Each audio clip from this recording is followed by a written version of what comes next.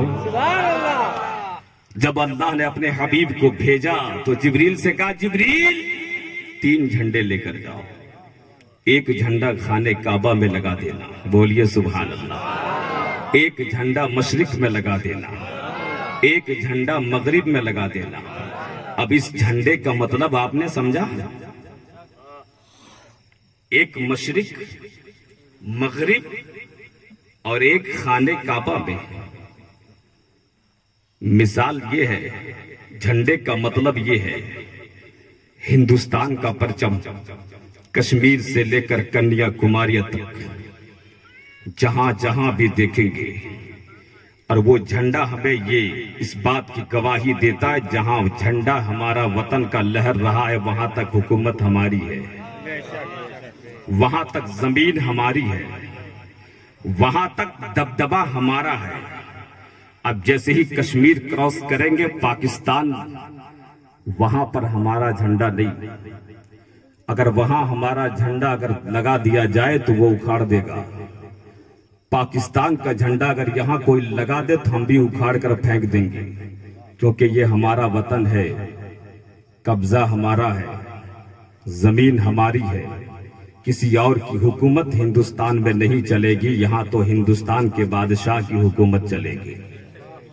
اسی طرح ہر ملک کا ایک پرچم ہے، ہندوستان کا پرچم پاکستان میں نہیں لہرایا جا سکتا، پاکستان کا جھنڈا چین میں نہیں لہرایا جا سکتا، چین کا جھنڈا امریکہ میں نہیں لہرایا جا سکتا۔ گویا کہ ایک دوسرے کا جھنڈا پرچم کسی اور دیش میں نہیں لگا سکتا ہے۔ اس سے یہ ثابت ہو گیا جہاں تک جھنڈا دیش کا لگا ہے وہیں تک اس کی حکومت محدود ہے، اس کی حکومت وہیں تک محدود ہے۔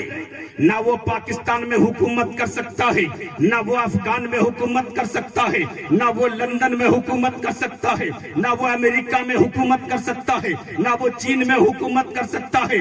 جہاں تک اس کی حکومت ہے جھنڈا اسی کا رہے گا، کسی اور کا نہیں۔ گویا کہ جبریل امین نے بتا دیا، اے دنیا والوں، چاہے امریکی ہو، چاہے وہ لندنی ہو، چاہے وہ افریقی ہو، چاہے وہ افغانی ہو، چاہے وہ ہندوستانی ہو، چاہے وہ پاکستانی ہو، چاہے وہ کسی بھی ملک کے رہنے والے ہو، جبریل نے بتا دیا تم اپنے اپنے ملک میں اپنا پرچم لہرانا، لیکن یاد رکھنا یہ آنے والا بادشاہ ہند کا نہیں، صرف امریکہ کا نہیں، صرف لندن کا نہیں، صرف کسی اور ممالک کا نہیں، بلکہ آنے والا بادشاہ مشرق سے لے کر مغرب تک اور زمین سے لے کر آسمان تک وہ بادشاہ تشریف لا رہے ہیں۔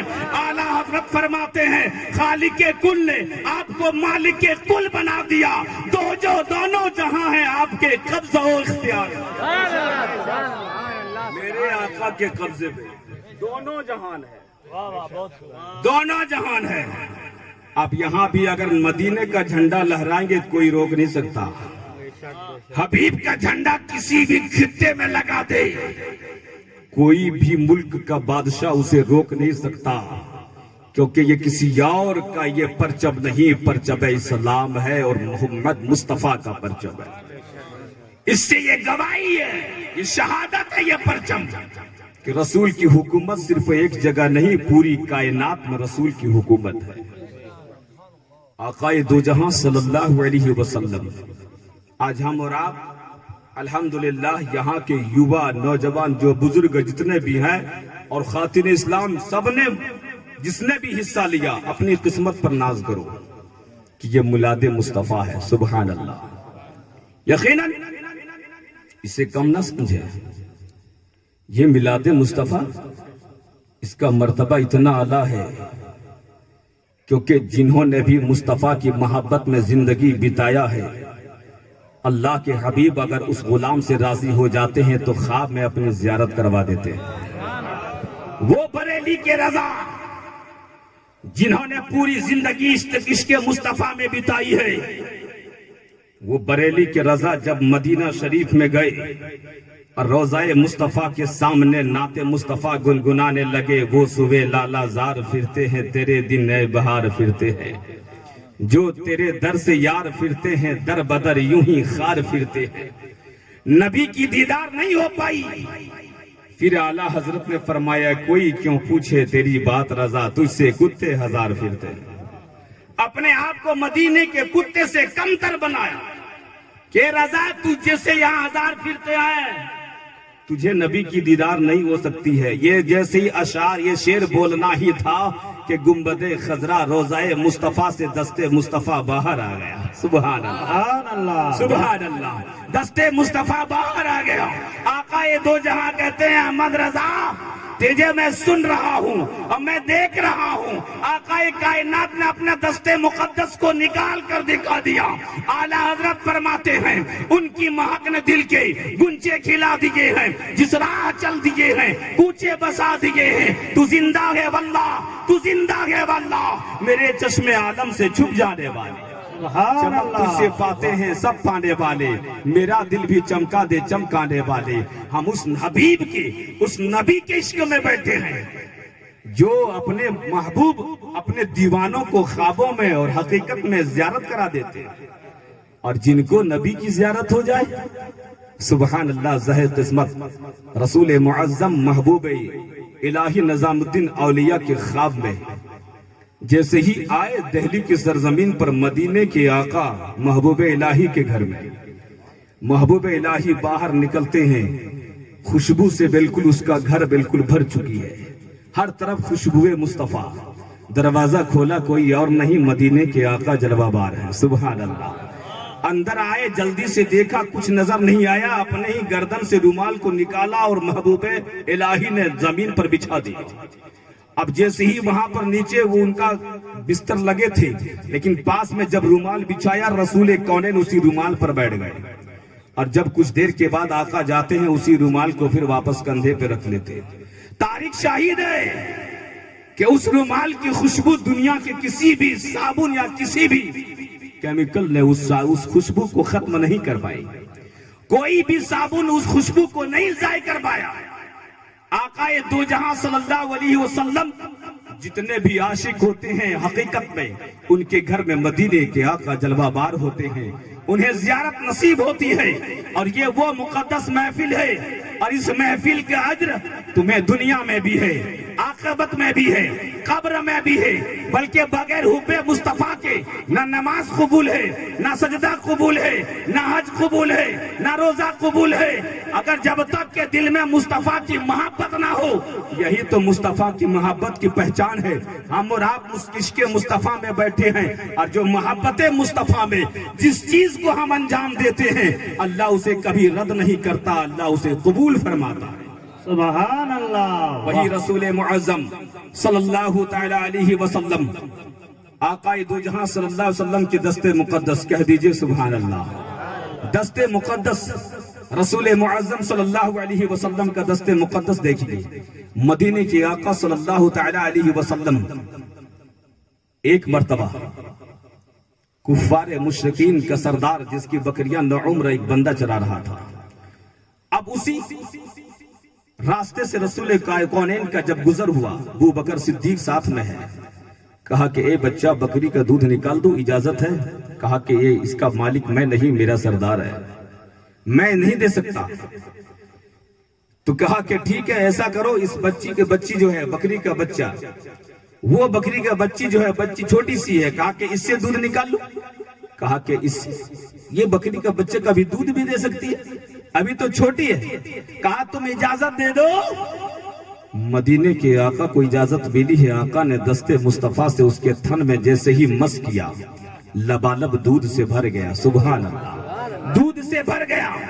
آقا نے دودھ نکال کر ابو بکر کو پلاتے ہیں، خود بھی پیتے ہیں، واپس ہاتھ سے مس کر دیتے ہیں، وہ دودھ کا تھن واپس خشک ہو جاتا ہے، اور وہ دودھ، وہ بچہ بھی وہ نوش فرماتا ہے نوعمر۔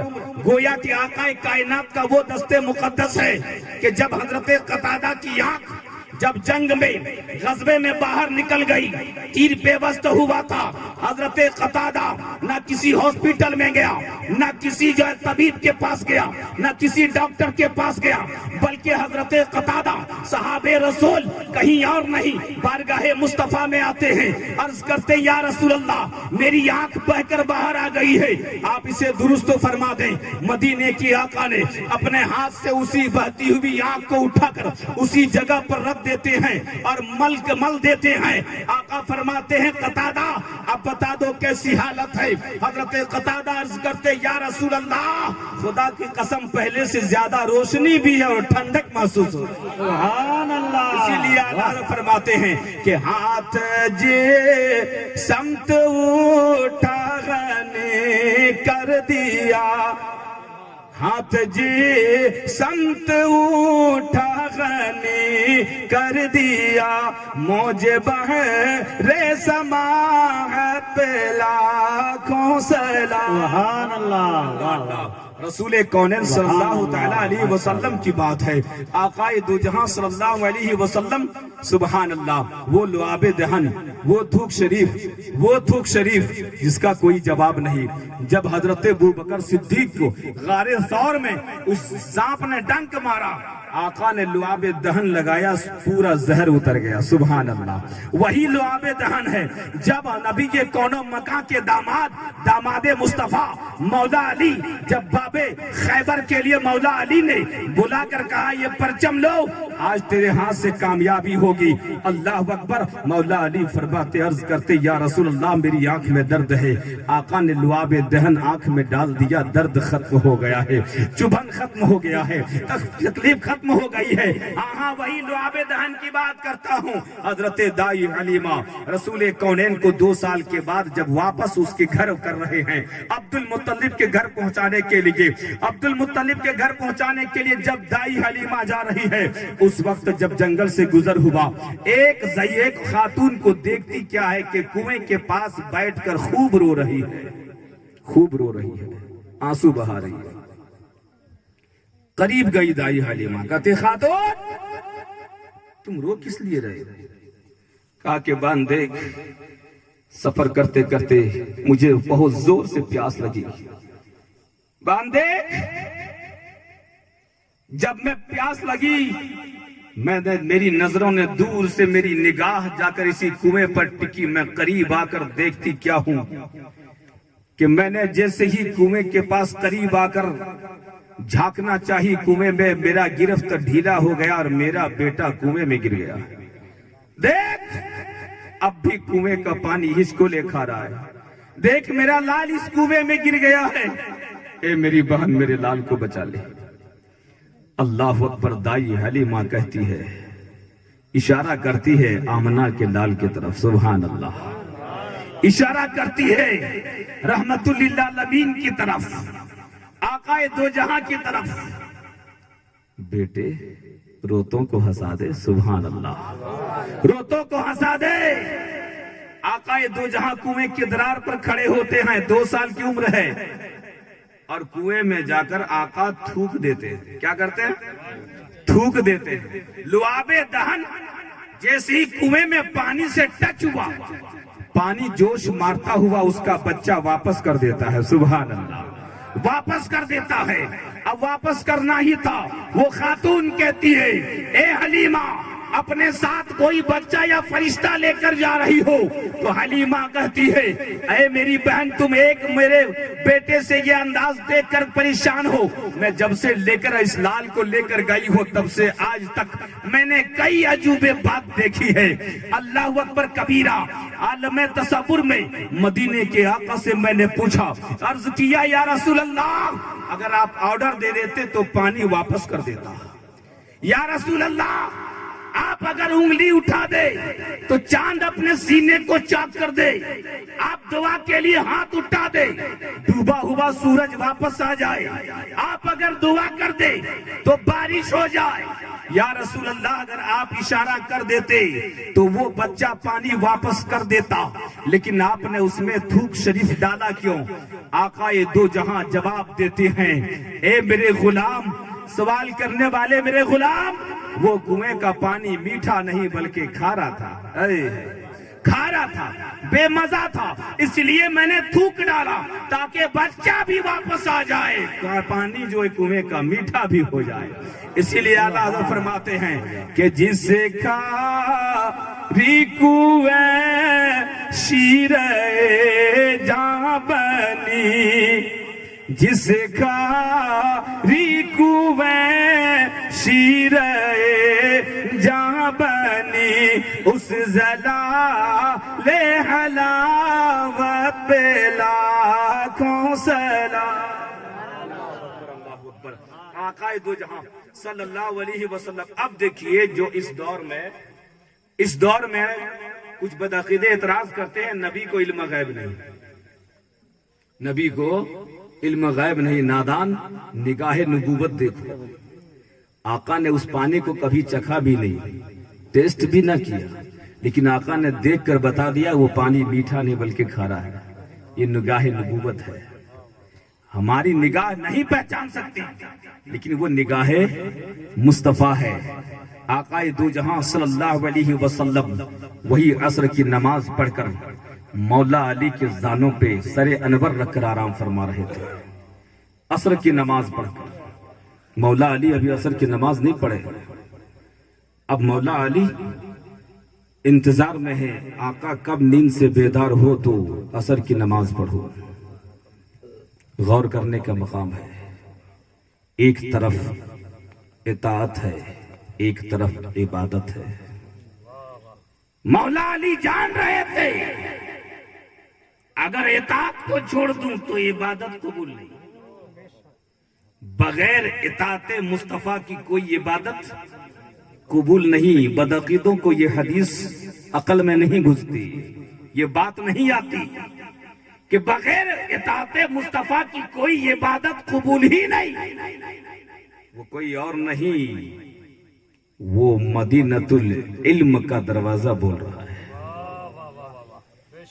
وہ جان رہے ہیں اگر نبی کو جگہ دوں, یا رسول اللہ آپ تھوڑی اٹھ جائیں تو میں عصر کی نماز پڑھ لوں.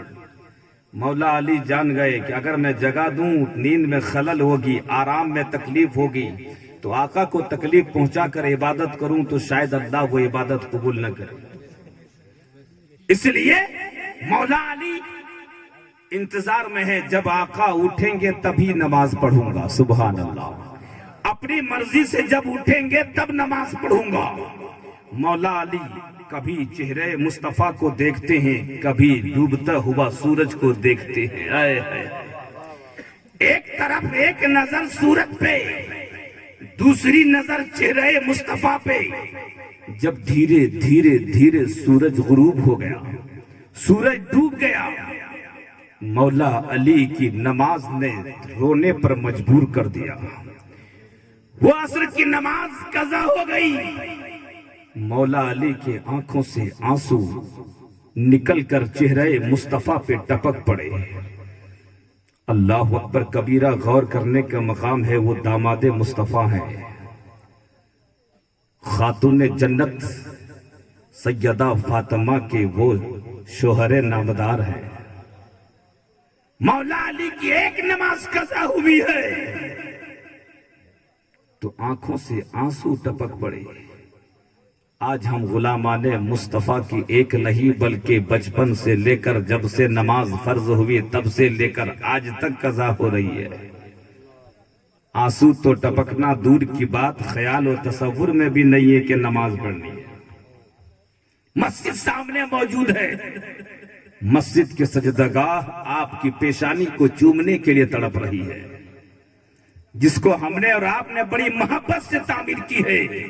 اس مقدس گھر کو ہم نے بنایا ہے, وہ سجدگاہ آپ کی پیشانی کو چومنے کے انتظار میں ہے, آپ کی پیشانی کو چومنے کے لیے منتظر میں ہے. لیکن ہمارے دل میں کبھی خیال نہیں آتا کہ نماز ہمیں بھی پڑھنی ہے. کیونکہ نماز نبی کے کونین کی آنکھوں کی ٹھنڈک ہے۔ مولا علی رو پڑے۔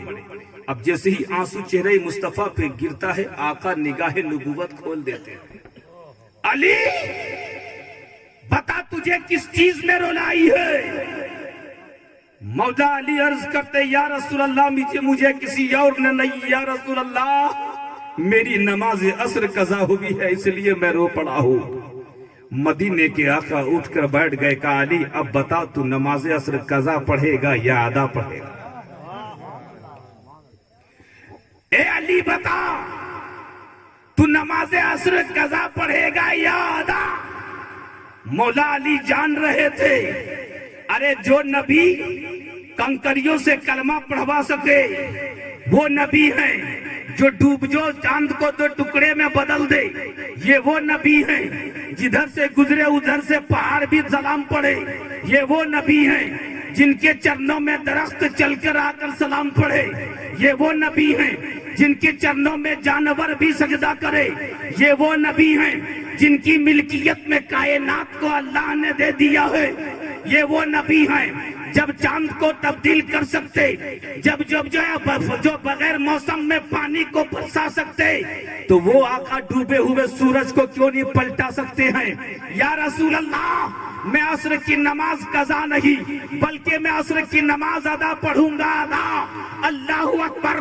جیسے ہی مدینے کے آقا سے داماد مصطفیٰ عرض کرتے قضا نہیں ادا، مدینے کے آقا اپنے ہاتھ کو بارگاہ مصطفیٰ میں دراز کرتے ہیں، دعا مانگتے ہیں، اللہم انہو کانا فی طاعتک و طاعت رسولک فردو علی شمس۔ اے اللہ علی تیری اور تیرے رسول کی اطاعت میں تھا تو اس کے بدلے میں ڈوبا ہوا سورج کو واپس کر۔ سبحان اللہ۔ نعرہ رسالہ یا رسول اللہ، یا رسول اللہ، عشق و محبت، عشق و محبت، سبحان اللہ سبحان اللہ۔ بہت اے مولا پروردگار ڈوبے ہوئے سورج کو واپس لوٹا دے، کیونکہ یہ کسی اور کے دنیا دار کے آقاؤں کے اطاعت میں نہیں، احمد مختار کی اطاعت میں بیٹھا ہے۔ سبحان اللہ۔ آقا نے محبت مصطفیٰ نبی کی دعا کو پاتے ہی اللہ نے فوراً ڈوبا ہوا سورج کو عصر کے مقام پہ باہر کر دیا۔ مولا علی فوراً نماز ادا کرتے ہیں اور نماز ادا کرتے پھر سورج اطاعت مصطفیٰ کو پا کر واپس وہ ڈوب جاتا ہے۔ تو عزیزان ملت اسلامیہ اعلیٰ حضرت فرماتے ہیں سورج الٹے پاؤں پلٹے چاند اشارے سے ہو چاک، سورج الٹے پاؤں پلٹے چاند اشارے سے ہو چاک، اندھے نجدی دیکھ لے قدرت رسول اللہ کی، اندھے نجدی دیکھ لے قدرت رسول اللہ کی۔ وقت بہت زیادہ ہو چکا ہے اس لیے تقریر کو یہی ختم کر رہے ہیں۔ اللہ تبارک و تعالی سے دعا ہے کہ پروردگار مولا ہم سبھی کو عشق مصطفیٰ میں جینا اور مرنا نصیب عطا فرما۔ یقیناً یہاں کے جو بزرگ نوجوان اور ممبران مسجد کے جتنے ممبران ہیں ان تمام اراکین اور سبھی نے مل کر جو یہ چیز جو انجام دیا ہے یہ بے مثال ہے۔ انشاءاللہ یہ چیز کبھی رائے گاں نہیں ہونے والی، اس کا صلہ قبر اور حشر میں نصیب ہوگا اور انشاءاللہ یہ ملے گا، کیونکہ یہ محبت مصطفیٰ کا پھل ہے۔ محبت مصطفیٰ کا پھل کبھی بیکار نہیں جاتا، کیونکہ آنے اس کے بعد بھی ایک 11ویں شریف جو پیران پیر دستگیر کا وہ مقدس مہینہ ہے، بڑے پیر غوث اعظم کا مہینہ ہے، وہ بھی مقدس مہینہ آ رہا ہے۔ ایک مثال قائم کیجئے، جب کوئی بزرگوں کا دن آ جائے، جب بھی کوئی نیک اللہ کے محبوب بندوں کا دن آ جائے، اس دن آپ اسی طرح جمع ہو جائیں گے۔ اللہ ان اداؤں کو دیکھ کر اللہ آپ کے سارے خطاؤں کو معاف فرمائے، کیونکہ یہ نبی کا صدقہ ہے اور نبی کے صدقے نبی کے بزرگوں کا وسیلہ جب ہم لگا دیتے ہیں تو اللہ تعالی ہماری دعا قبول کرے نہ کرے، لیکن جب غوث کا وسیلہ لگا دیں، جب خواجہ کا وسیلہ لگا دیں، جب رضا کا وسیلہ لگا دیں، جب مخدوم کا وسیلہ لگا دیں، جب پیا محمود شاہ جیلانی کا وسیلہ لگا دیں، جب میرا داتار کا وسیلہ لگا دیں، جب تمام ولیوں کا وسیلہ لگا دیتے ہیں تو اللہ ان خطا کار بندوں کو نہیں دیکھتا، وسیلے والے بزرگوں کو دیکھتا۔ سبحان اللہ۔ ان کے صدقے میں اللہ تعالی ہم خطا کاروں کے خطاؤں کو معاف کرتا ہے، ہماری نیک تمناؤں کو پائے تکمیل اللہ پہنچاتا ہے، صرف ہماری وجہ سے نہیں بلکہ ان بزرگوں کے صدقے میں، اور اہل بیت کے صدقے میں، آل رسول کے صدقے میں، نبی کونین کے صدقے میں۔ تو اللہ تعالیٰ سے دعا ہے کہ پروردگار اسی طرح نوجوانوں میں امنگ عطا فرمائے، محبت مصطفیٰ اور اولیاء کی عقیدت کو سلامت عطا فرمائے، اور اسی طرح دھیرے دھیرے اپنے آپ کو اسلام پر جو ہے مکمل اپنے آپ کو اسلام پر جو ہے ڈبو دے، تاکہ جس گلی سے گزرے دنیا کہنے پہ مجبور ہو جائے یہ آنے والا کوئی اور نہیں، یہ غلام مصطفیٰ۔ سبحان اللہ۔ اللہ تبارک و تعالیٰ سے دعا ہے کہ پروردگار ہم سبوں کو صراط المستقیم پر گامزن فرمائے، ہم سب کو محبت مصطفیٰ اور محبت اولیاء میں چلنے کی توفیق عطا فرمائے، جینے کی توفیق عطا فرما۔ استغفر اللہ استغفر اللہ استغفر اللہ ربی من کل ذنب واتوب الیہ، اشہد ان لا الہ الا اللہ واشہد ان محمد عبدہ ورسولہ۔ السلام علیکم۔